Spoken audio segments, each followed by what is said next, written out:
was gathering video ideas a few weeks ago, YouTube recommended these two videos to me. One shows a LEGO Mindstorms robot following a line. The other one is showcasing a homemade WALL-E robot. I had already thought about what else I could build from Legos, since constructing Hill Valley was fun. So trying to build WALL-E out of Legos sounded like a great idea. As I began thinking about how to put this project off, I knew that I had to decide whether I would write a program or use a remote control. I wasn't really sure what I wanted my robot to do, therefore I figured that using a remote control would be a more flexible approach. While looking for reference pictures online, I found out that there's already an official remote control LEGO WALL-E.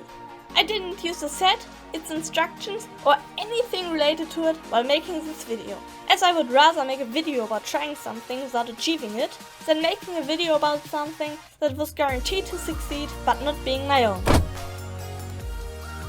I'm not an expert on Mindstorms, yet, as I understand it, LEGO Mindstorms EV3 works the following. Everything the robot does is controlled by an intelligent Mindstorms brick. It can run programs or be remote controlled and features, amongst other things, 4 slots for sensors labeled 1 to 4 and 4 slots for motors labeled A to D. Included in the original set are 3 motors as well as several sensors varying from version to version. For example, there's a touch sensor which detects if the robot bumps into things. However, since I want to use a remote control, any given detection won't have any impact on the robot's movements, with the exception of the infrared sensor, as it is necessary to get a signal from the remote. So, how am I going to build this?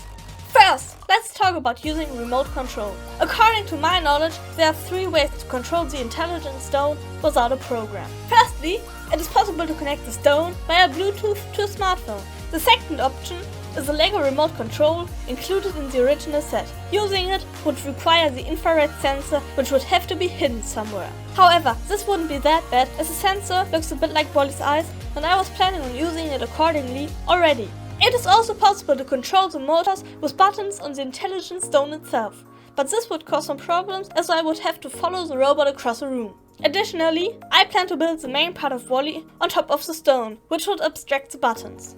WALL-E can do a lot of things. He can drive and turn, transform into a cube, grab and lift things, open the lid, compress garbage, lift and turn its head. Wait! I only have 3 motors to work with, so what am I going to do?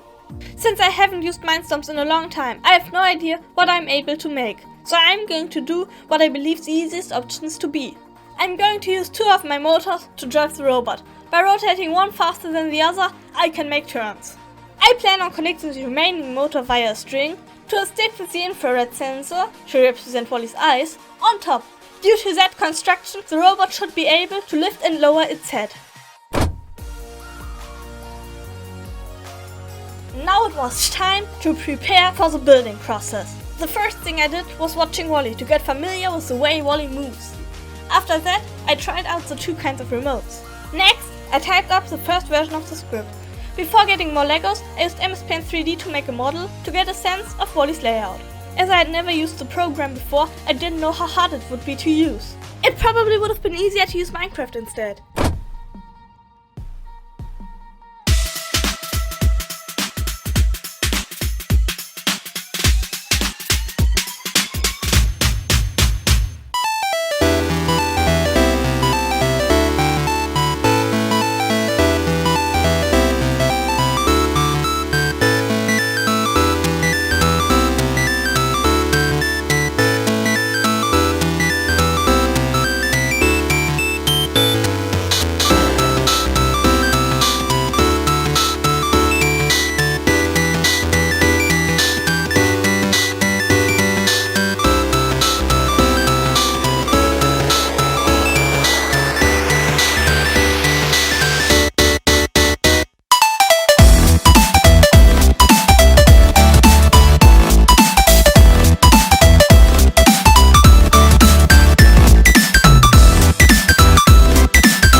course of many hours and several days. Due to this, the lighting changed a lot. As a consequence, especially the footage recorded after sunset looked as if it had a grey filter laid on top. That's why I tried around with color correction for a bit. Since the cube Wally's made of had to fit around the intelligent brick, it had to be quite big. The result was that I couldn't use the infrared sensor of Wally's eyes because it looked too small. Since I don't think that I can hide it somewhere on the robot, I removed it. As a result, I'm not able to use the original remote anymore. Even though it seemed like the cube I built was huge, it seemed rather small when I had to find space for the third motor alongside the needed cables. Another problem I had regarded my plan to mount the stick for the eyes higher than the motor. I tried to attach the construction on the ceiling inside the cube. However, the motor was, with the help of gravity, strong enough to rip the connection between bricks apart. To counteract this, I built a block that sits on the intelligent stone and additionally is a casing to the motor and wires. Nevertheless, building a functional version of this mechanism still took a lot of attempts. The robot now consists of 3 rather independent parts.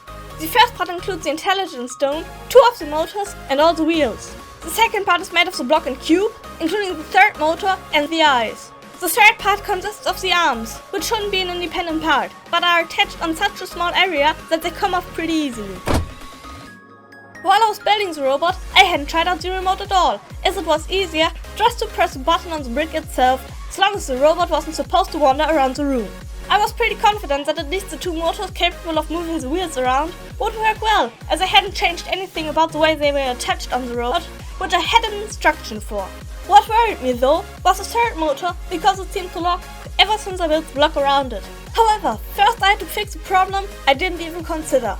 The batteries had run out of power. After inserting new ones, I had to figure out how the app worked and assemble my own remote. But then I was finally able to test the construction.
As expected, the motor connected to the wheels worked flawlessly, and the third motor kept locking. Therefore, I had to try getting the mechanism to work once again.